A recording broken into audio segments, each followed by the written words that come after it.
of buzz about this fake news. You were the subject of a fake news story. Oh yeah, what they say? I was running for president. No, I voted. No, what they say? You switched your support. I switched. Yeah. Yeah. What do you make of all the fake news and it affects If you don't read the newspaper, you're uninformed. If you do read it, you're misinformed. So what do you do? That's a great question. What is the long-term effect of too much information? One of the effects is the need to be first, not even to be true anymore. So what a responsibility you all have to tell the truth, not just to be first, but to tell the truth. We live in a society now where it's just first. Who cares? Get it out there. We don't care who it hurts. We don't care who we destroy. We don't care if it's true. Just say it. Sell it.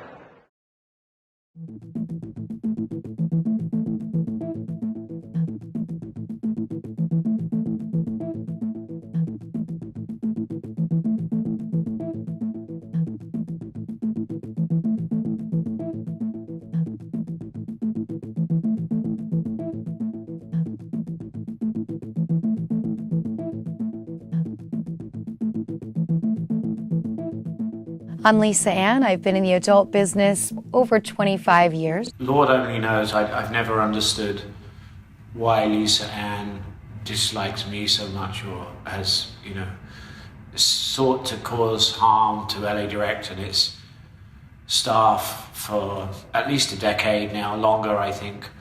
I've never understood it. There's no rhyme or reason to it, but nonetheless it is the case. Just as she's done tirades and sought to cause harm to so many other people in the business. Why she did it to us, I've no idea, but there's a long list of people in a similar situation to us. What's really illustrative of this is in the Audible books, The Last Days of August, meaning The Last Days of August Ames, which really was a quality piece of journalism that we very rarely see in the adult industry, produced by John Ronson and Lena Masitsis. And in the middle of it, there's a part in which John Ronson receives a text message from Lisa Ann at about 10 p.m. at night that he doesn't really wish to engage her. And she says, "Yo, urgent, can you call me? It can't wait until tomorrow." I haven't spoken to Lisa Ann in a year, since I interviewed her for season 1 of our Butterfly Effect podcast, and so this is unexpected. Oh, can you hear me? On the phone, Lisa Ann tells me that it's been brought to her attention that I am doing a story on, quote, all the girls who died last year. It's a strange start to the conversation, because we aren't telling the story of all the girls who died last year, and we haven't told anybody that we are. We're telling August's story. She says that 3 of the girls who died last year were represented by the English agent Derek Hay. And I think a reason for this call is that she wants to persuade me to investigate their deaths and not August's, because she and Derek Hay have a history of business and personal disputes. Oh, well, you're asking a lot of questions of Kevin Moore, and Kevin Moore is a wonderful guy, and you shouldn't ask questions of him or suggest that Kevin had done anything wrong. If you really want to go after somebody that's done something wrong, then you should go after Derek Hay. John Ronson, of course, as you would expect, a journalist of merit, has no interest to hear this and swiftly ends the conversation with Lisa, has to actually sort of forcibly end the conversation with her and say, I'm going to hang up the phone because this is not an appropriate conversation. Okay, so I'm going to hang up. If you want to speak, we'll speak during the day, but not late at night. Okay? I'm hanging up the phone now. Okay, goodbye. I understand actually from those 2 producers that when the piece came out, that they heard again from Lisa, who was very upset to learn that she had been recorded, that it had been revealed on tape, her methods of trying to get whatever she could arrange or manipulate to be detrimental to myself or Direct Models. I was genuinely fond of Lisa Ann. We didn't have much in common, but I found her quite amusing. I had nothing against her until I read her book, and then that's it for me. You have slandered everybody in your book, people that I've worked for 18 years, including Derek, Jules Jordan, people that were her personal assistant. To be honest with you, I thought that when she was here, that she had a pleasant work environment, that we all worked well together, and her partying wasn't bad. We didn't have bad blood. It just went downhill, and she talks so much shit about him. I don't think if you went out in the valley and asked people's opinions of Lisa Ann, nobody would have anything decent to say about her. It was really like working at the stock market. I mean, you had to be there from 8 a.m. to 8 p.m., no matter what, 6 days a week.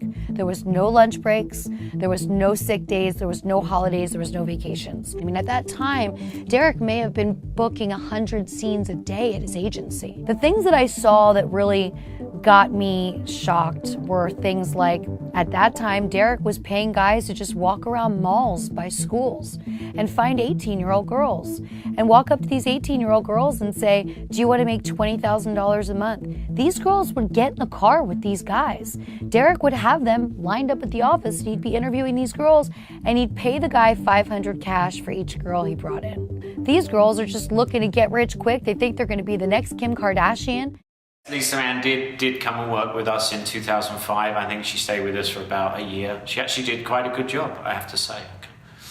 I won't say differently, but of course, that it's like Wall Street or a boiler room, or I think that's what they call it, isn't it?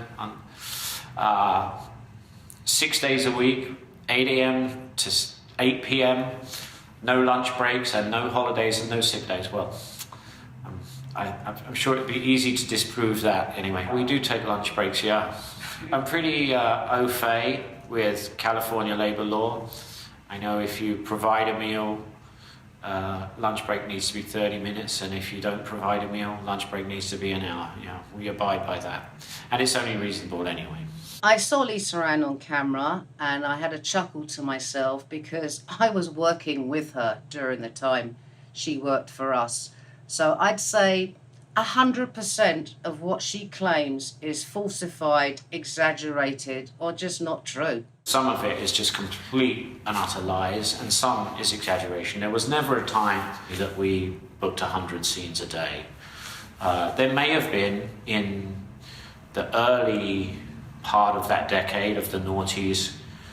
I think we might have hit a record one day and booked 50 scenes in a day. But I think that was prior to her coming anyway, because I would say that was probably around 2002, 2003. Paying a guy $500 to stand by a mall or a school is just another outrageous lie. We've never done that. We've never employed recruiters. We don't employ them now. We never have employed recruiters. We have paid finder's fees, which almost every agent does. If a scout sends you a model that you're interested in, usually it sends you an email with pictures of a model. Are you interested in this model? Typically there's quite a bit of back and forth on that. It's very, very rare that somebody would say, hey, I'm round the corner from your office, I've got a girl who's interested, can I bring her by? I can't even think when the last time that happened. Very rare. As you listen more closely, it becomes more and more nonsensical. 1 minute, these guys are approaching complete strangers in malls and near schools, and the next minute they're just looking to get rich quick. That happened quickly. Between the time from the mall to the office, they're already ready to get rich quick. I despair of the idiocy of the just complete fabrication. And then he critiques everything about her. Okay, you need to get extensions. Okay, you need to get a little surgery. Okay, you need to get your lips done. I can't think of a single instance when we would condition our representation of an artist on her having surgery.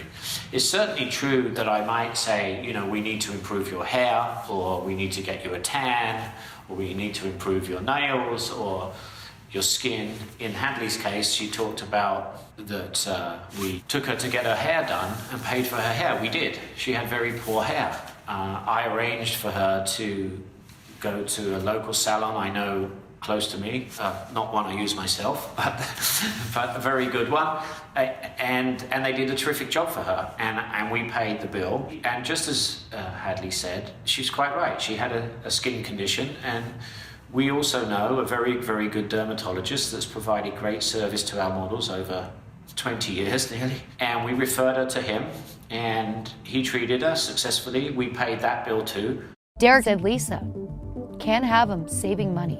If they're not hungry, they won't show up for work. The words, "if they're not hungry," attributed to me by Lisa Ann are untrue. I've never uttered those words. Nor do I believe that at all. In fact, many of our clients over the years have become, quite wealthy, drive nice cars, have nice wardrobes and so on, and that's fantastic. The goal is to have a successful career, and if you have a successful career, then a certain amount of comfortable lifestyle financially will come along with it. So the goal is to assist the model to achieve both of those things. One of the other agents in the office was sent to go and pick up the girl's belongings at the model house and throw them into a garbage bag, pick the girl up on set, drive her 2 hours to the middle of nowhere, and drop her off on the side of the road. And this was done. And now we get to one of Lisa Ann's most outrageous lies. Of course, we've never thrown a model's property into a garbage can, and neither me nor any of my staff have ever driven a model 2 hours outside Los Angeles and put her by the side of the road. It's just an awful, terrible thing to say, especially about my staff. I understand that Lisa Ann has waged war against me, if you like, if that's a way to say it, for 10 years or more now. But to say that about my staff, who have been with the company a long time and are really very, very caring people, is really terrible. Obviously, there's not a shred of truth to that whatsoever. And how illustrative it is that Dan Przygoda claims to have spoken to 26, 27 other people who corroborate various elements of his story, yet can't find one single girl to whom this happened to, and neither can Lisa Ann find one single girl to stand up and say, yeah, they dropped me off on a deserted desert highway or 2 hours outside LA. The whole thing is just preposterous. I was here when Lisa Ann was working with us. I was actually here the day that she got hired and interviewed, and things, aren't the way she made them seem. We did not do those things. We didn't drop models off 2 hours away. I managed to strike a deal with a hotel on Riverside where I could get a discounted rate, and I'd say, I can pay for you to be here for 4 or 5 days. And I would tell the girls, I'm supposed to drive you to the middle of nowhere right now, and I would leave them there. And so I would volunteer to do this job more than other people once I found out what was really happening. Why didn't Lisa Ann see something wrong at the time? She must have been spending a lot of money if she saw this happening so many times, right? And every time it involved her, she was buying them 4 or 5 night stays in hotels in Studio City. Wow, that got expensive quick, huh? Or maybe it just never happened at all. We have never, ever dropped anybody off anywhere other than where the girl was asked where she wanted to get dropped off. If she wants to go to Van Nuys train station, Burbank Airport, we make sure we take her there. We always asked them where they wanted to go. If they had somewhere to go, we would find them somewhere to go, or a friend's house, or the airport, wherever they wished to go. We do not dump anybody out on the street or anybody out in the middle of nowhere. And word on the street I heard is, even though Lisa Ann suggested that is what we do, in actuality, it's Lisa Ann that's done that. And I believe she did that to a girl that we repped at the time, can't remember her name. She did drop her off with not a second glance. All right, this is a spot where model Michelle Marie was dumped on the side of the road by Lisa Ann. I was sent here to pick her up, and then we rescued her. She was dumped right here, right between Pollo Loco and the Coffee Bean. Dumped on the side of the road. This is sensationalist journalism at its worst. So many of Lisa Ann's allegations have no corroboration at all, just completely untruthful, wild accusations.